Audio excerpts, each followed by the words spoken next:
কালে গাধা ঘোড়া হয় না ওরে জলে থাকে ঢোরা হয় না রে জল ভরা কোনো কালে গাধা ঘোড়া হয় না জলে থাকলে ঢোড়া হয় না রে জল ভরা, কোনো কালে গাধা ঘোড়া হয় না।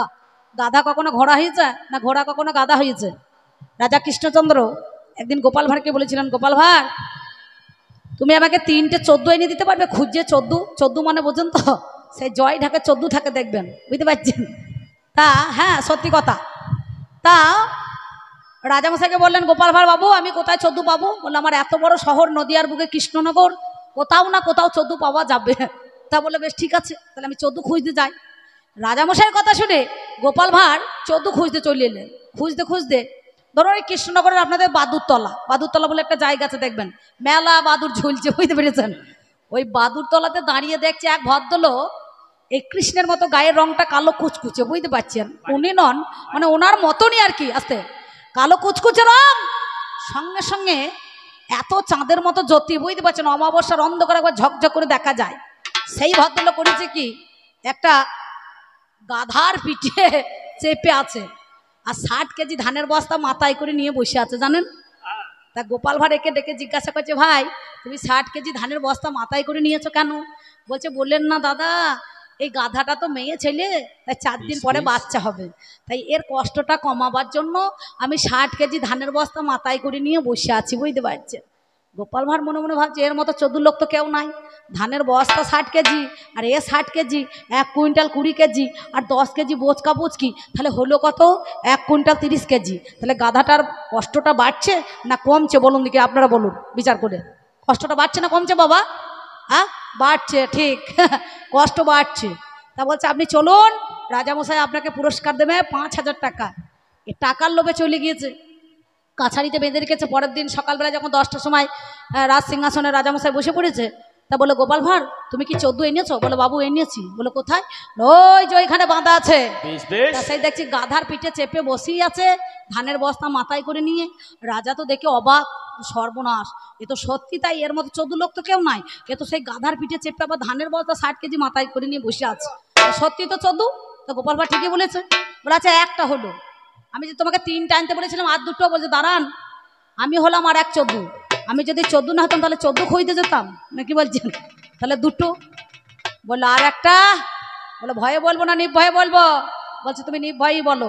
তা বলছে বাবু আপনি হলেন মেন 14, আপনি যদি 14 না হতেন তাহলে 14কে দিয়ে 14 খুঁজতে পাঠাইতেন, কি বলছেন?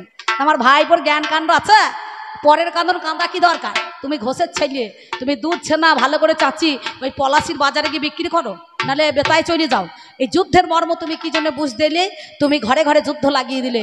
তুমি যেদিন বিশ্বরূপ দেখিয়েছিলে, এই বিশ্বরূপ তুমি দেখিয়েছিলে, অর্জুন বলেছিল আমি কার সঙ্গে যুদ্ধ করব? আমি যুদ্ধ করব না। বাটার কাছে গিয়ে ঘাড়ের মধ্যে এক কামড় ঝেড়ে দিয়েছে বাবা, মেরে 1 টুকরো মাংস কামড় দিয়ে তুলে নিয়েছে। ওই 1 টুকরো মাংসটা সেদিনে পাটা বলেছিল মা গান্ধারী শোনো তুমি অপেক্ষা করো, আমি আবার পুনরায় ফিরে আসবো।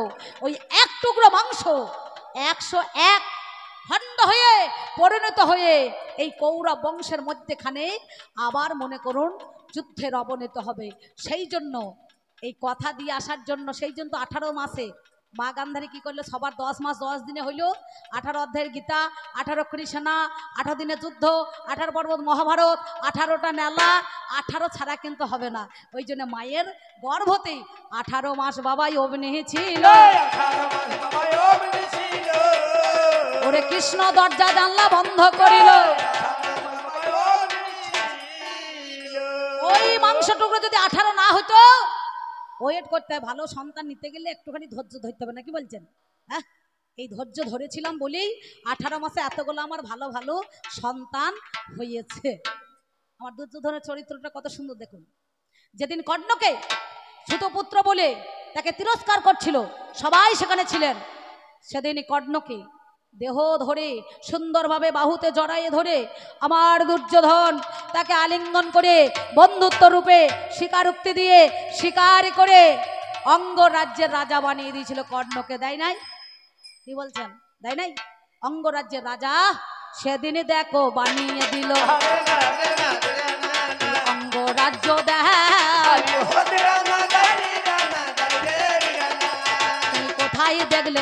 বাপে কানাই ওরে বলো তো আমায় তুমি বলো তো আমায় তুমি বলো তো আমায় তুমি বলো তো আমায় সেই জন্য তোমার কাছে করি নিবেদন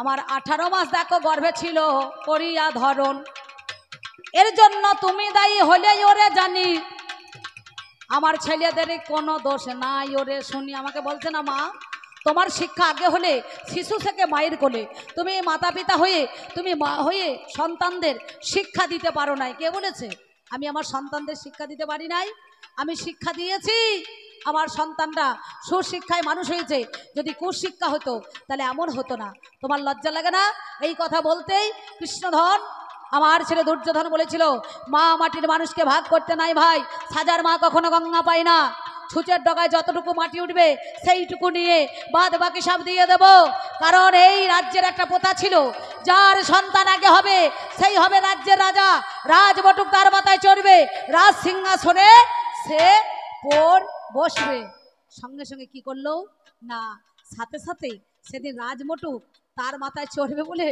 সেদিন তুমি কি করলে তোমার কাছে বলি কথা শোনো গুণমণি আমি সবার মাঝে দিলাম কথা শোনো গো এখনই এমন সময় তোমার কাছে আমি বলে যাই ও গো আমার কৃষ্ণধন তোমার জানা রয় এই কথাটা যখন আমার বলিবারে দেয় এমন সময় গিয়ে দেখো কি কর্ম করায় আমার কৃষ্ণধন গিয়ে আমার অর্জুনে বলিল ও গো আমার সখা তুমি কথা শুনে চলো তোমার দাদা দুর্যোধনে বলিবারে যাই কি বলিব ভাবের কথা শোনো আমার ঠাই দুর্যোধন বলছে বিনা যুদ্ধে নাই দেব সূর্যগ্রমে তিনি ছুঁচের ডগে যতটুকু মাটি উঠবে ততটুকু দেওয়া হবে না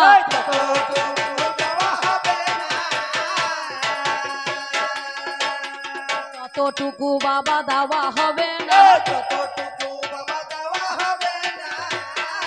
তুমি শোনো কথায় আজ 16 আনা তাহলে সেদিন তুমি মিথ্যা কথা বলে তাদের কাছে গিয়ে তুমি পঞ্চ পাণ্ডবদেরকে উৎসাহস দিয়েছো সাহস জুগিয়েছো তুমি বলেছিলে ক্ষত্রিয় ধর্ম যুদ্ধ করা মারের বদলে মার চিন্তা করে দেখো সখা তোমাকে যুদ্ধ করতে হবে হবে তা নাহলে তো অর্জুন বলেছিল আমি যুদ্ধ করব না তুমি একে একে সবাইকে বধ করালে বিশ্বদেবের কাছে 5খানা বান তোলা ছিল পঞ্চ পাণ্ডবদেরকে মারার জন্য মদন মাদন শোষণ স্তম্ভন মোহন সেই 5খানা বান তুমি চুরি করালে কেন একটা আলু যদি দাগ ধরে চারিপাশে যত আলু থাকবে দেখবেন সবকটাকে দাগি ধরিয়ে ছাড়বে না কি বলছেন মানে পথ ধরাবে কিছু মনে করেন না মাস্টার যদি দাঁড়িয়ে পশ্চা ফেরে ছাত্ররা একটু ঘুরিয়ে ঘুরিয়ে করবে না কি বলছেন তো এ তো মাখন চোর ননি চোর না কি বলছেন এ তো চোর যে চুরি করে সে অন্যায় আর যে চুরি সহ্য করে সেও তো মহাপাপ নাকি বাবা তাহলে যে কটা করে সেও সমান অপরাধী আর যে এই বামাল সামাল দেয় সেও সমান অপরাধী তাহলে চিন্তা করে দেখো সেই দিন তুমি কি বললে ওই অর্জুনকে গিয়ে বলছে সখা দুর্যোধনের কাছে রাজবটুক আছে তুমি যাও গিয়ে বলো দাদা আমরা জীবনে তো কোনোদিন রাজা হতে পারবো না তাই ওই রাজবটুকটা ক্ষণিকের জন্য আমাকে দাও সেদিন দুর্যোধন কি করলো ওই রাজবটুকটা সঙ্গে সঙ্গে বলল ভাই তুই সারা জনমের জন্য নিয়ে নে বলল সারা জনমের জন্য আমি নিতে পারবো না আমার মনে কোনো কষ্ট নাই দুঃখ নাই তাপ নাই যন্ত্রণা নাই বেদনা নাই বলল ভাই আমি ক্ষণিকের জন্য নেব আবার কিছুক্ষণ তোমাকে ফেরত দিয়ে যাব এই বলিয়া দুর্যোধন সেদিন ওরে জানি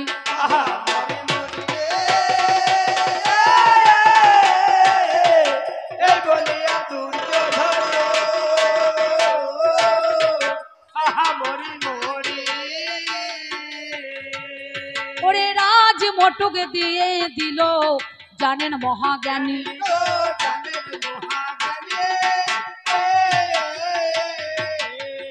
এমন সময় রাজবটুক দিয়ে দিল হাই আপনারা জ্ঞানী জনে জানেন মহাশয় রাজবটুক পড়ি আমার অর্জুন জানি সেখানেতে দর্শন দিল ওরে শুনি এমন সময় দর্শন আমার দেখিবারে পাই বিশ্বদেবের কাছে গিয়ে তথা যে দাঁড়ায় পিতামহ বিশ্বদেবের কাছে করে জানি নিবেদন ওই পঞ্চ পাণ্ডবদেরকে মারার জন্য 5টা বান তোলা রহিল সেজন ওই বান কটা দিতে হবে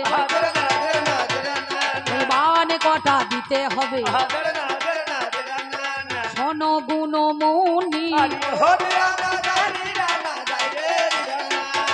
তাই তো সেদিন পঞ্চ পাণ্ডব আমার বান কটা গো জানি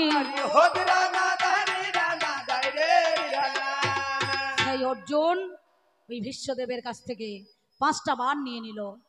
ভগবানের সোনার নূপুর যখন রুনুঝুনু শব্দে বেজে উঠল বিশ্বদেব বললেন দাঁড়াও আমি জানি অর্জুন তুমি কৃষ্ণকে নিয়ে এসেছো তার পরামর্শে, কারণ তুমি তোমার পায়ে সোনার নূপুর বেজে উঠেছে। আমি তোমাকে বললাম তুমি বলেছিলে কুরুক্ষেত্রে এই যুদ্ধে অস্ত্র ধরব না, আগামীকাল সূর্য দেবতার সাথে সাথে এই অস্ত্র তোমাকে ধারণ করাবো করাবো করাবো নাকি বাবা। তাই রথের চাকা যখন খুলে গিয়েছিল ভগবান শ্রীকৃষ্ণ ওই বংশীধারী চক্র হিসাবে তিনি বাবা তুলেছিলেন। ওরে তিনি বাবা দেখো তুলেছিলেন। আমি কি বলিব আজ কৃষ্ণ সখা, আমি তোমাকে বললাম ভগবান তোমার কাছে ভক্ত তো সবাই সমান। তুমি বলছো যে আমারে বাসে ভালো আমি তার ঘরেতেই রই, তার কাছেতে যাই, প্রহ্লাদের কথা দাম দিয়েছো। কিন্তু আমার ছেলে তুমি যেদিন কপট ঘুমে ঘুমাইছিলে তুমি নিজের মুখে স্বীকার করছো ভগবানের ঘুম আছে। তুমি যদি ঘুমাও বিশ্ব ঘুমাবে, তুমি যদি জেগে থাকো বিশ্বটা জাগবে নাকি। জীব যখন যখন কাঁদে ভগবান হাসে, ভগবান যখন হাসে জীব তখন কাঁদে। তোমার ঘুম আছে, তোমার আহার আছে, তোমার নিদ্রা আছে, তুমি চিন্তা করে দেখো। সেদিন ছল চাতুরি করে ছলনা করে কপট ঘুমে ঘুমিয়েছিলে, তুমি কথা দিয়েছিলে এই প্রভাতকালে যে আগে আমাকে দর্শন করবে আমি তার হয়ে যাব। আমার ছেলে দুর্যোধন মাথার গোড়ায় পাতা ছিল রত্ন সিংহাসন, সিংহাসনের ওপরে বসে আছে, সে গিয়ে দেখছে বিয়াই মশাই এখন ঘুমিয়ে আছে, যদি ঘুম ভাঙাই কুম্ভকর্ণের মতো মরবে আর আমার বিয়াল গোনা সব বিধবা হবে। এখনকার মতো আছে নাকি যে বিধবা ভাতা চালু হয়ে যাবে, সেকালে ছিল চালু তখন দাপরে যে কাঁদলে পারে আর কাঁদিস না পঞ্চায়েতে চলে যা 3 নম্বর ফর্ম নিয়ে আয়, ফর্ম ফিল আপ করে দে, 1 মাস পর যেতে না যেতে বিধবা ভাতা চালু হয়ে যাবে। তখন তো সে ব্যবস্থা ছিল না। তাই আমার ছেলে দুর্যোধন দেখলো বিয়াই উঠলে পারে আমার বদনখানা দর্শন করবে, আমি বিয়াইয়ের সঙ্গে পরামর্শ করে আমি বিয়াইকে নিয়ে চলে যাব। তা না করে ঘুমোইছে চিত হয়ে, বুঝতে পারছেন, পালন করে পরে শুয়ে আছে। আর পরে গেল অর্জুন পায়ের তলায় বসেছে, পায়ে মাল সুরসুরি মেরে দিয়েছে, বুঝতে পারছেন। আর যে সুরসুরি দিয়েছে অমনি ভগবান অর্জুনের মুখ দর্শন করি, ওরে অর্জুনের মুখ দর্শন করি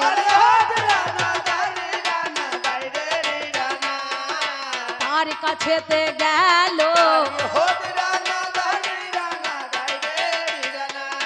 ওরে তার সঙ্গে যুদ্ধে বাবা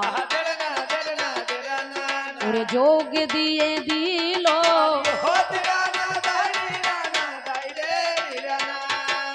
তাই বলেছিলাম কৃষ্ণ তোমারে জানাই তুমি অন্যায় যুদ্ধ করলে কেন বলো তো আমায়, এই সব তোমার দোষে হয়েছে গো জানি।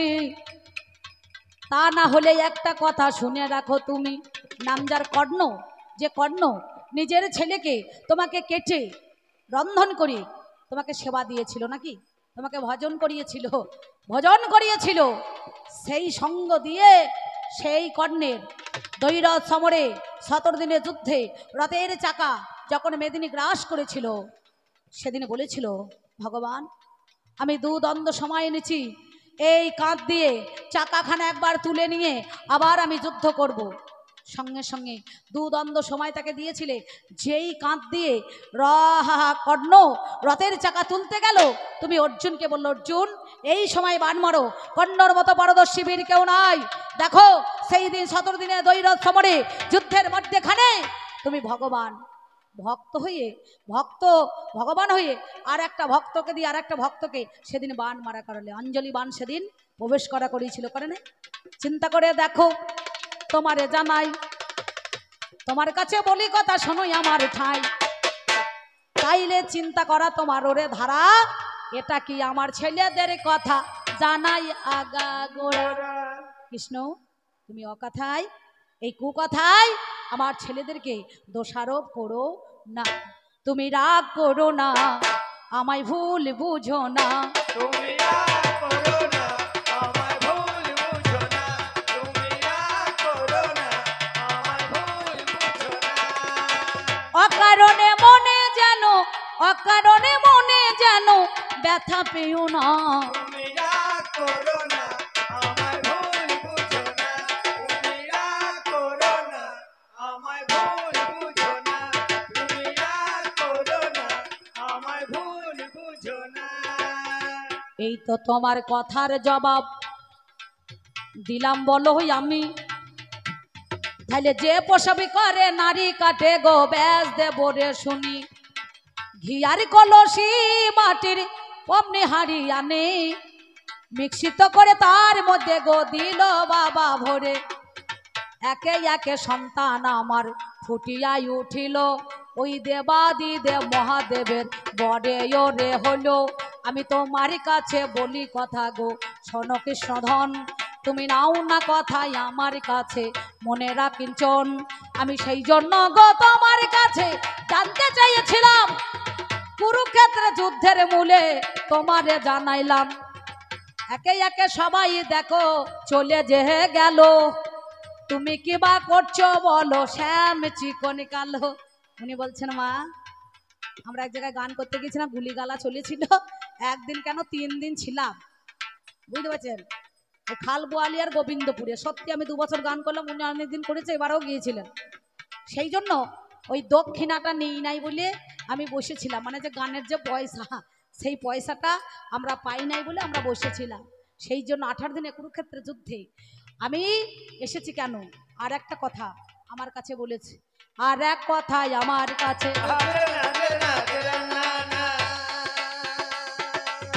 বলিতেছে বাণী,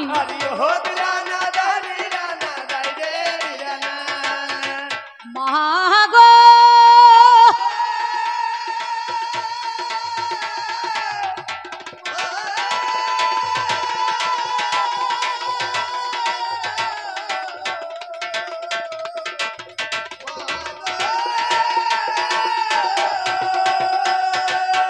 মা জননী দরদিনী গো তোমারে জানাই, একে একে 99 ছেলে তোমার প্রাণে মারা যায়। তখন তো একদিনে মুখ দর্শন করতে আসো নাই তুমি, এমন সময় দুর্যোধন সোনা গুণমণি মৃত্যুপথে যাত্রী যোজন হয়েছে গো হাই। তখন কেন চলে এলে বলো তো আমায়, কিসের জন্য মাগো বলো কথা শুনি। ওরে আমার পিসিমা তুমি জননী, এই কথাটা তোমার মুখে আমি শুনতে চাই, বলো দেখি একটা কথা তোমারে জানাই, একা দুর্যোধন কি তোমার ছেলে হলো? এই কথাটা বলো খুলে, বলে শ্যাম চিকন কালো।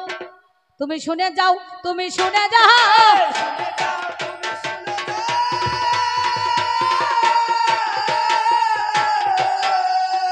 তুমি শুনে যাও, তুমি শুনে যাও,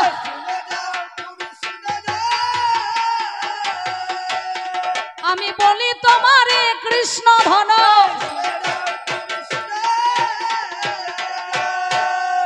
বাবারে একে একে আমার 99 ছেলে যখন মারা গিয়েছিল, তখন মা গান্ধারী অন্ধর মহলের ভিতরে ছিল। ঋষি গোবর্ধনের পুত্র নামদার সঞ্জয়। আস্তে আস্তে গোলমাল করবেন না কেউ, প্যান্ডেলের ভিতরে যারা আছেন গোলমাল করবেন না, কথা চলে আসছে আসরে।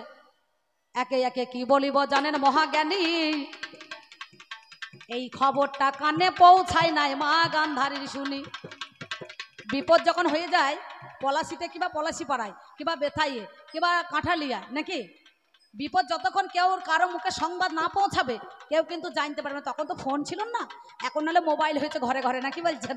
হ্যাঁ এখন গোটা বিশ্বতে মোবাইলে ভরে গিয়েছে।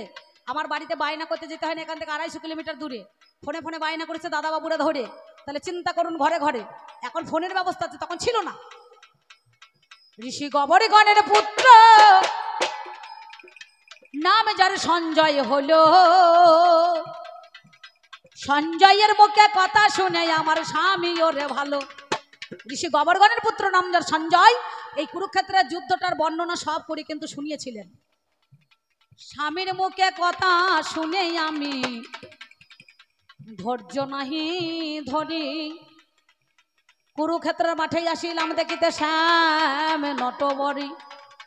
যখন আমি বাড়ি থেকে বাইর হয়ে যাই, আমার পুত্রবধূরা সাথে নিয়ে নেয়। এমতই অবস্থায় দুর্যোধনের এমন দশা দেখি তারই কথা বলি আমি তোমারও নিকটে। কেন জানো? 100টা সন্তান হলে পারে, মাতা পিতা যেদিন মারা যায় সেদিন পুত্রের হাতে পিণ্ড নেওয়া দরকার আছে। আমরা পুত্র এবং নরক থেকে উদ্ধার পাওয়ার জন্য মাতা পিতা বললে পারে পুত্র পিণ্ড প্রয়োজন। প্রতিটা মানুষের মধ্যে এখানেই পুত্রের হাতে পিণ্ড নিতে হয় বাবা, তার আত্মা সদ্গতি করার জন্য, সেই স্বর্গলোকে পৌঁছানোর জন্য। নালে তার আত্মা কিন্তু সদ্গতি হবে না, শান্তি পাবে না। সেই জন্য দুটো সন্তান আমার কাছে দরকার। কি 100টা সন্তান বাবাদের বর্তমানে কারো 10টা কারো 12টা। বাবা মা মরলে পারে সবাই কিন্তু কাছা পড়তে পাবে না, মুখ অগ্নি করতে পারে না, পারে। দুটো সন্তানের দরকার আছে, এক হচ্ছে জ্যেষ্ঠ, এক হচ্ছে কনিষ্ঠ। এক হচ্ছে জ্যেষ্ঠ, এক হচ্ছে কনিষ্ঠ, অর্থাৎ একটা হচ্ছে বড় আর একটা হচ্ছে ছোট। তার আগে তো কৌশলী করে চালাকি করে আমার 99 ছেলে গেছে মারা, হইয়া পাগল পারা। বুঝতে পারি নাই কানাই আমি কথার ধারা। যখন আমি খবর পেলাম স্বামীর মুখে হাই, আর কি আমি থাকতে পারি শোনো দয়াময়, তাই তো এলাম ছুটেই আমি তোমার কাছে গাই। ওরেই আমার কৃষ্ণধন তোমারে জানাই, নিশ্চয় যদি আগে থাকে জানতাম ওরে আমি অবশ্যই এসে রুকে দাঁড়াইতাম। শোনো চিন্তামণি। ব্যাস, আমার 4 কথা ছিল, 4টে কথা আমার বলা গেল। তাই কুরুক্ষেত্রের মাঠে তুমি শেষ নিকটে দাঁড়িয়েছিলে মা গান্ধারী। সেদিন অনেক কথা, বাবা পিছনে অনেক শিল্পীরা এসেছেন, এর উপরে আবার একটা গান শুরু হবে, কারণ কবি গানে তো শেষ নাই, বলার শেষ আছে। চলা বলার পথে শাস্ত্রের মধ্যে এখানে বলতে লাগলো অনেক, এমন সময় তাকে বলতে হয়। সেই জন্য মা গান্ধারী বলেছিল না, কুরুক্ষেত্রের মাঠে 18 দিনের যুদ্ধ শেষ, তুমি কেন দাঁড়িয়েছ? কৃষ্ণকে মা গান্ধারী বলেছিল, রে কৃষ্ণ, আজ আমার যেমন কৌরব বংশ ধ্বংস হয়ে গেল, কত শত নারীর সীমান্তের সিঁদুর মুছে গেল, মা হারা বেদনা পুত্র সঙ্গে কত নারী জর্জরিত হলো, তারা কন্দন করলো, সবই কিছুর ঊর্ধ্বের মূলে হচ্ছ তুমি। তাই তোমাকে আমি অভিশাপ দিলাম, তোমারও একদিন ওই 56 কোটি যদু বংশ ধ্বংস হবে, ধ্বংস হবে, ধ্বংস হবে। ভগবান সেদিন বলেছিলেন, মা গান্ধারী আমি তোমাকে বলছি, আমি তোমাকে সত্যি কথা বলছি। হ্যাঁ, তোমাকে বলি শোনো, আজকে সত্যি কথা কি জানো মা? ভক্তের বোঝা ভগবানই তো চতুর্বর্গে বয়। হ্যাঁ, এ জন্মে নয়, তোমার কথা রাখতে এই গোবিন্দ চতুর্যুগে এসেছে। তাই তোমার অভিশাপ আমি আশীর্বাদ ভেবে মাথায় তুলে নিলাম, নিলাম, নিলাম। এইবার আপনাদের মধ্যেখানে একটু আমাদের বোলের পালা হবে। কমিটি গানের জন্য পয়সা দিয়েছে, কিন্তু খাবার ফ্রি দিয়েছে। আমাদের তো একটা কিছু ফ্রি দেওয়া দরকার আছে, যাকে বলা হয় ফাও। আগেকার দিনে বিয়ে করলে শালি ফ্রি হতো, কিন্তু এখন শালি ফ্রি নাই। এখন মেয়েরা ছেলেরা মেয়েই পাচ্ছে না, বুঝতে পারছেন? বিয়ে করার জন্য সব মুড়ি বেঁধে ঘুরতে ঘুরতে চলে যাচ্ছে। তা যাই হোক, এখন বিয়ের মধ্যেখানে আমাদের সে কথা বললে চলবে না, তাই একটা ছোট্ট বড় মিলন গীতি আমাদের গাইতে হবে। এবার গানের শেষে মুলাল আসে। আহা, আমরা গানের শেষে মাগো নামিয়া তোমার নিরেজে বাজে কামনা করে অবিলম্বে সিদ্ধ হয় মাতা। আমি অতি আকিঞ্চন, যেদিন প্রাণ হবে বিসর্জন, অন্তিমে চরণ করদান। আমার এই নিবেদনে রইল,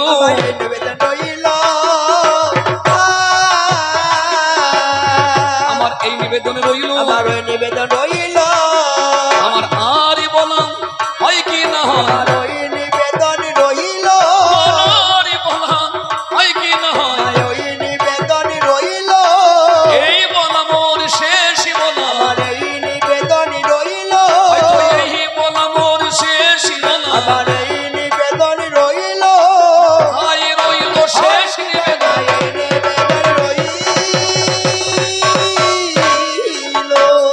এবার সাঙ্গ করো ভবের খেলা, ডুবে গেল আয়ুর বেলা। মরি মরি রে,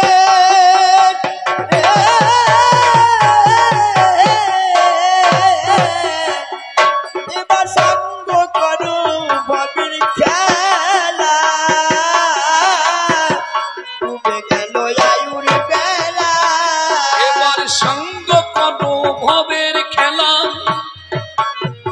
ডুবে গেল আয়ুর বেলা মরি মরি রে সঙ্গ করো বাপের খেলা ডুবে গেল আয়ুরি বেলা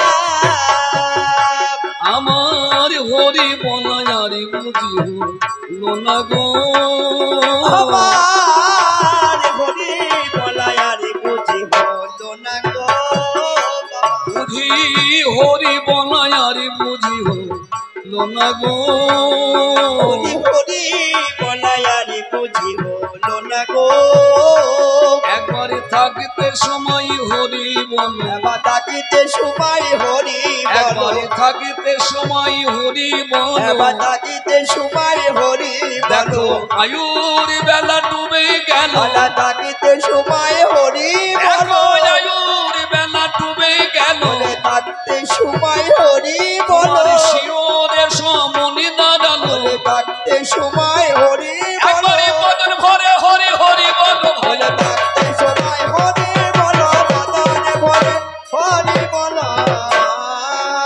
সংক্ষিপ্তভাবে কবি গানের বন্দনা ইতি রেখা টেনে দিয়ে এবার আপনাদের কবি গানে নিয়ে যান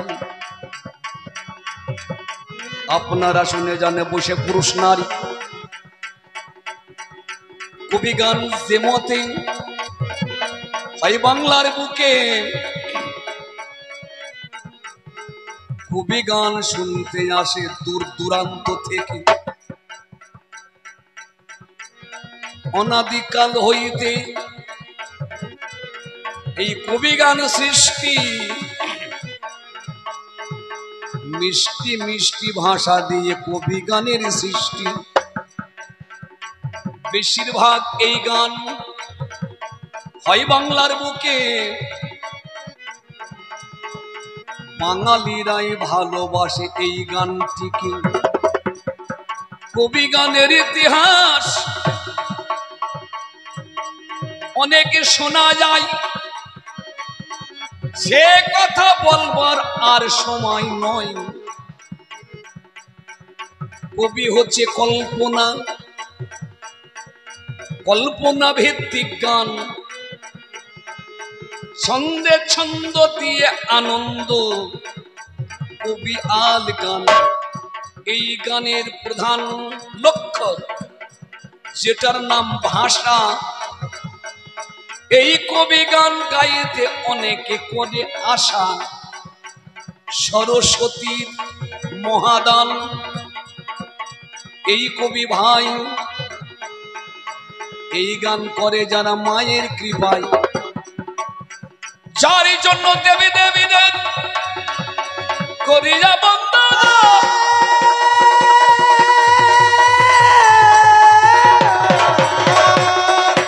যার জন্য দেবী দেবীদের করতে হয় বন্দনা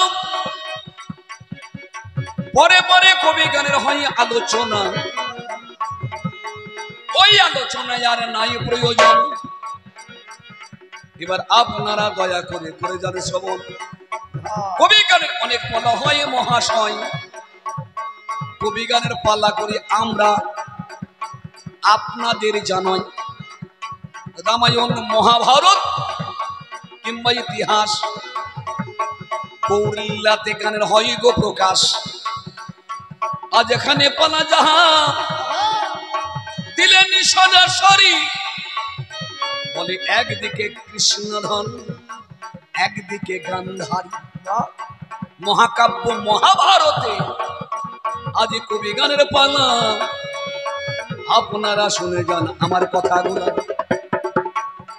আমি ব্যক্তিগত তুফান বিশ্বাস অনেকেরই চেনা আমি এই জেলায় বাস করি দেহট্ট থানা সেটা নাই বেশি দূর নামজার জিতপুর আপনাদের জানাই আমি এক কোণে বাস করি ফুল পাড়া আমার প্রতিপক্ষ পাল্লাদার যিনি আছেন বর্তমান তিনার নাম অম্বিকা বাড়ি বর্ধমান আমি যেমন পুরুষ জাতি সেও একটা নারী তাই তিনাকে সাজিয়ে দিলেন নাম যার গান্ধারী আমাকে কৃষ্ণ সাজালে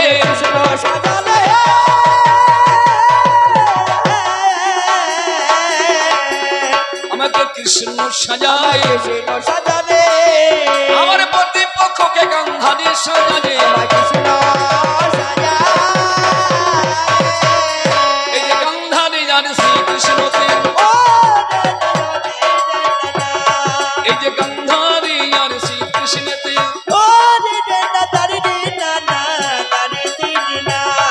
কি হয়েছিল কথা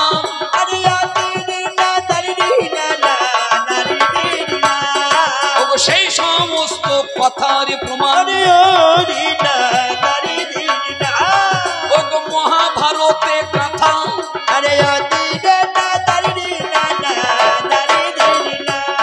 সেই মহাকাব্য মহাভারত যেটা ব্যাসদেব লিখেছে তার 18 খানা পর্ব ওই ভারতে রয়েছে কোন কোন কাহিনী নিয়ে ভারত কোন কোন কাহিনী নিয়ে গো ভারত ওগো হইল রচনা কোন কাহিনীর উপরে নির্ভর করে এই মহাকাব্য মহাভারত না কাহিনী এক করুণ কাহিনী তৎকালীন যুগে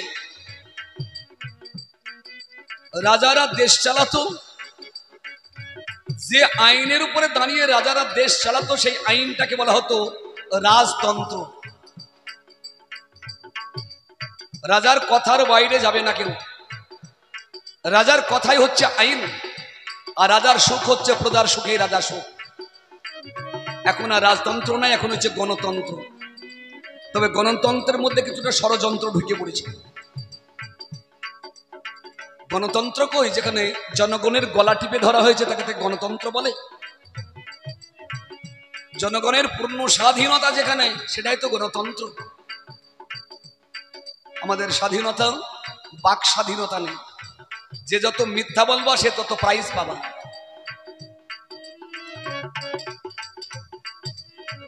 আমাদের এই আলোচনাটা হচ্ছে দাপর যুগে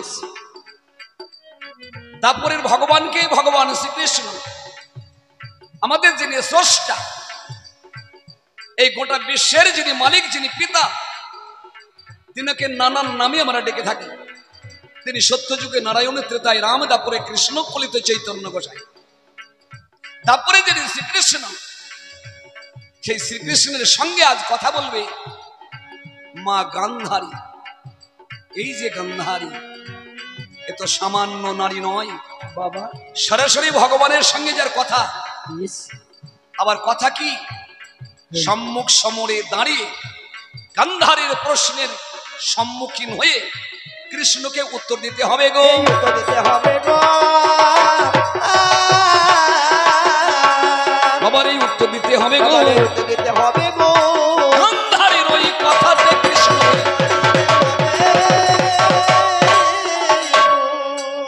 কে গান্ধারী গান্ধারীর বাবার নাম হচ্ছে সুবল রাজা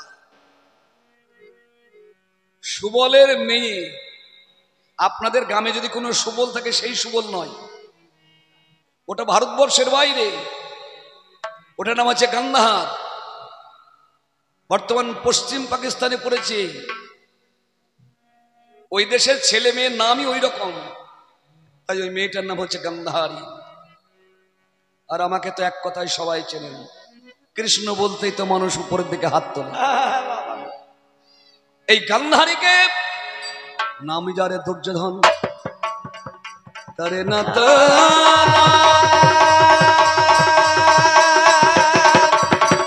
আহারে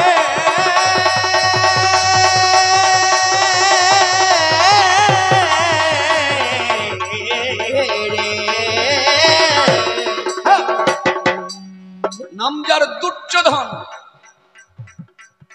এই দুর্যোধন হচ্ছে গান্ধারীর প্রথম সন্তান প্রথম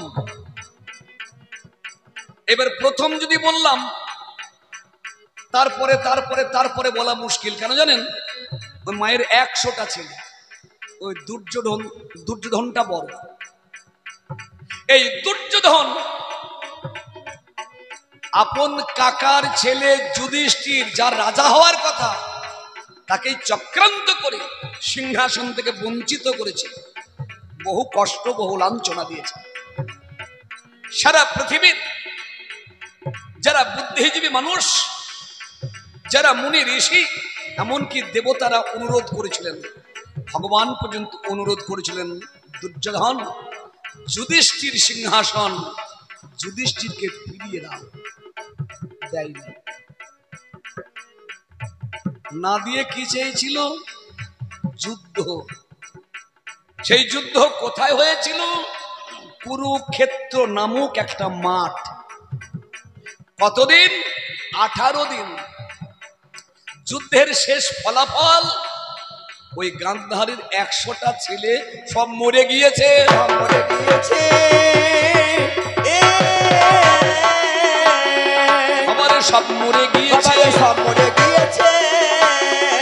আজ মরা মুখ দেখতে এসেছে।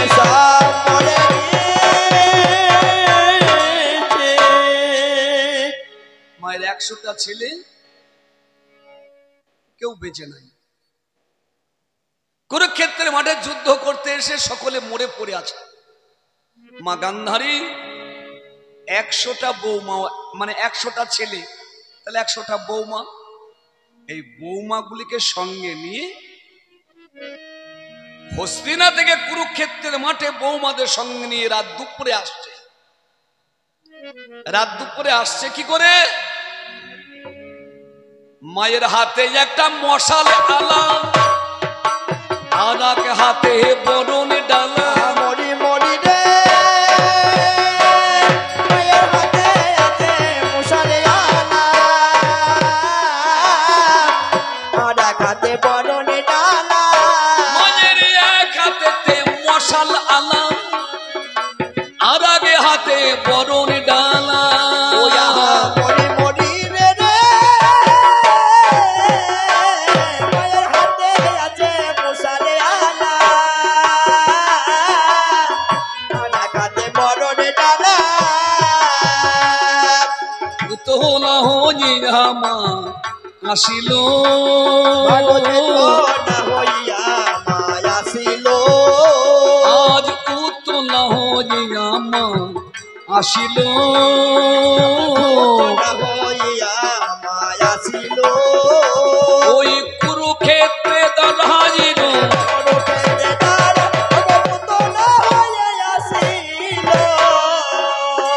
কুরুক্ষেত্রের মাঠে দাঁড়িয়ে কিচ্ছু দেখতে পাচ্ছেন, হাতে মশালের আলা কিন্তু দেখতে পাচ্ছেন। দেখতে পাচ্ছেন না কেন? না, মা আমার দুটো চোখ শতপুরু কাপড় দিয়ে কোষে বেঁধে রেখেছে।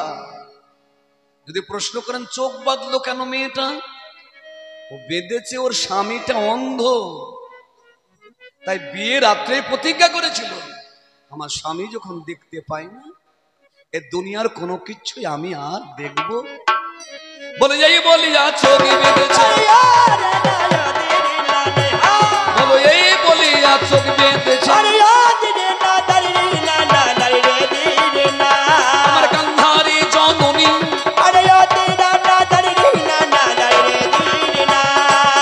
গান্ধারীকে জননী বলছি, মা বলছি। আমি তোর পেটে হয়েছি, তবু মা বলছি কেন? মায়ের কতগুলো স্তর আছে। যেমন মেয়েকে মা বলা যায়, মাসিকে মা বলা যায়, পিসিকে মা বলা যায়, মাউইমাকে মা বলা যায়, কাকিমা, জেঠিমা, দিদিমা, মানে যারা মাতৃস্থানীয় তাদের মা বলা যায়। আমি ওর পেটে হয়নি, তবু মা বলছি কেন? ওটা আমার পিসিমা। পিসি কি করে হয়? পিসি কাকে বলি আমরা? পিসি কি করে হয় গো? পিসি কি করে করতে হয়? মায়ের বোন পিসি নাকি? না, মাসি। আর বাবার বোন পিসি। ও কিন্তু আমার বাবার বোন নাই, তবু পিসি। আমার বাবার কিন্তু বোন কুন্তি, ও আমার বাবার বোন নয়। কেন পিসি? আমার পিসির যা। তাহলে কে হবে আমার? ওই ওই রকম ওই ঘুরিয়ে ফিরিয়ে পিসি। বাবারও বোন না, আমারও মানাই, আমার পিসির আপন যা, ওই সম্পর্কে পিসি। পিসিমণি মাঠে এসেছে, পিসিমণি আমার মাঠে এসেছে। মা হাও হাও করে কাঁদছি, কাঁদতে কাঁদতে চোখের বসন টেনে নামিয়ে খুলে ফেলেছে, খুলে ফেলেছে। ওমা এ কি করলি, চোখের বাঁধন খুললি কেন? আমি কৃষ্ণ হয়ে প্রথমে জিজ্ঞাসা করছি, বাঁধনটা খুললি কেন মা? তুমি যে প্রতিজ্ঞা করেছিলে যতদিন আমার স্বামী এই পৃথিবীর আলো দেখতে না পাবে ততদিন পর্যন্ত চোখের বসন খুলবো না, বলো। আমার পিসিমা, আমার পিসে মশাই চোখ পেয়েছে না পটল তুলেছে, কোনটা? হয় পিসে মশাই দেখতে পাচ্ছে তাই খুলেছো, না হয় পিসে মশাই এন্তেকাল মারা গিয়েছে তাই খুলেছো। খুললে কোন কারণে? দুটোর মধ্যে একটা বলো, যে তোর পিসে মশাই চোখ পেয়েছে তাই খুলেছে, না হয় বলো তোর পিসে মশাই ভবলীলা সাঙ্গ করেছে তাই চোখের বসন খুলেছে। এই দুটোর মধ্যে কোন কারণে চোখের বসন খুললি আমার জানতেই বাসনা।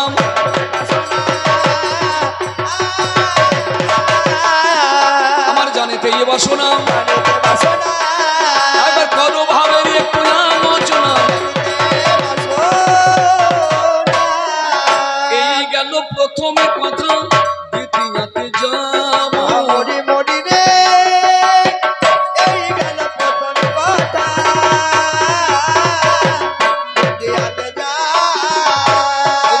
এই গেল মোর প্রথমে কথা, দ্বিতীয়তে যাব।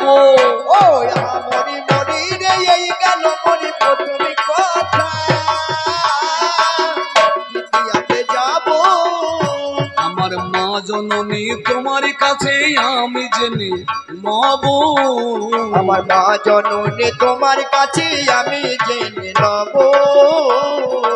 আচ্ছা মা, তোমার নাম গান্ধারী, গান্ধারী, গান্ধারী তোমার এক নাম গান্ধারী। আচ্ছা মা, এই নামটা কি তোমার গান্ধার রাজ্যে বাড়ি বলে, না এই নামের কোনো সার্থকতা আছে? প্রত্যেকটা মানুষের নামের একটা কারণ থাকে। অবশ্য এখন ছেলে মেয়েদের নাম রাখে সব কোনো কারণ নাই, কোনো অভিধান দেখে নাই। ছেলের নাম রেখেছে মিষ্টি, দাঁড়া দুদিন পরে পাছায় পিঁপড়ে লাগবে। মিষ্টি মিষ্টি মনে হয়েছে মা ডাকছে মিষ্টি, এ মিষ্টু। মেয়ের নাম রেখেছে মামনি, তা তুই মামনি বলছিস, তোর জামাই কি বলে ডাকবে সে মেয়েকে? মা হয়ে মেয়েকে মামনি বলছো, তাহলে তোমার জামাই কি বলে ডাকবে ওকে? নাম আর একটা ছিঁড়ি রাখতে হবে তো। তোমার নাম গান্ধারী, এই গান্ধারী নামের সার্থকতা কি? কোন কারণে, কোন জিনিসকে লক্ষ্য রেখে তোমার নাম গান্ধারী রাখা হয়েছে? দুই, এই গেল দুই কথা, মোর আর এক কথাই যায়।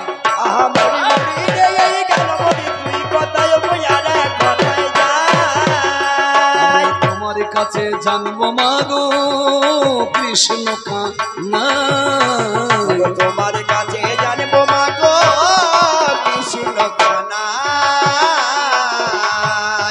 আচ্ছা মা, এই কুরুক্ষেত্রের যুদ্ধে তোমার বাবা কেন আসলো না? সারা পৃথিবীর সব রাজারা আসলো, তোমার 100টা ভাইয়ের মধ্যে একটা আসলো, এই 99 জন আসলো না কেন? কোনখানে তারা রয়েছে, কোনখানে তারা রয়েছে, কোনখানে তারা রয়েছে, কোনখানে তারা রয়েছে, বলো তাদের কি হয়েছে? বলো তাদের কি হয়েছে। শেষ। মা, তোমার 100টা ছেলে থাকা সত্ত্বেও একটা মেয়ের বিয়ে দিয়ে এই পরের ছেলেকে বুক থেকে কেড়ে এনে ঘর জামাই করে রাখলে কেন? শোনো মা, যে যাই করো কারো বুক থেকে কারো ছেলে কেড়িয়ে এনে যদি ঘরে ঘর জামাই করো না মা, যদি ওই ছেলে মা বাবা চোখের জল ফেলে, বুঝতে পারছেন, ওই জলে বন্যা না হোক, ওই জলে বন্যার জলে আপনাকে ডুবিয়ে না দেখ, কিন্তু ওই জলে আগুন জ্বলে যাবে। কারো বুক থেকে কাটতে নেই। হ্যাঁ, যদি স্বেচ্ছায় সে দান করে, আমার ছেলেটাকে নাও তোমরা রাখো, ঠিক আছে, বাবা মাকে কাঁদিয়ে তার বুক থেকে ছেলে নিয়ে আসতে নেই। মা গান্ধারী তুই রেখেছিস কেন? মহামান্য জন আদালত মা গান্ধারীর কাছে গুটি কয়েক নিবেদন রেখে আমি এইখানে রাখলাম, আমি এইখানে রাখলাম।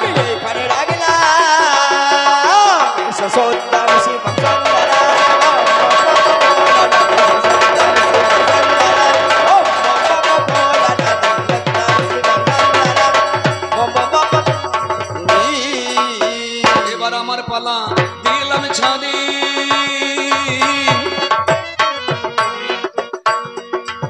এবার আমার পালা, দিলাম ছাড়ি, যত আমার পুরুষ নারী। এবার পালা দিলাম ছাড়ি, যত আমার পুরুষ নারী। একবারে বদন ভরে হরি হরি, বদন ভরে হরি হরি,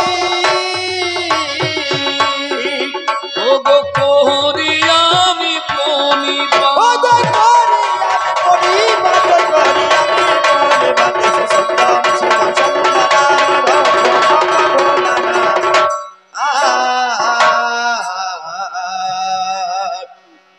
আমার শরীর অঙ্গে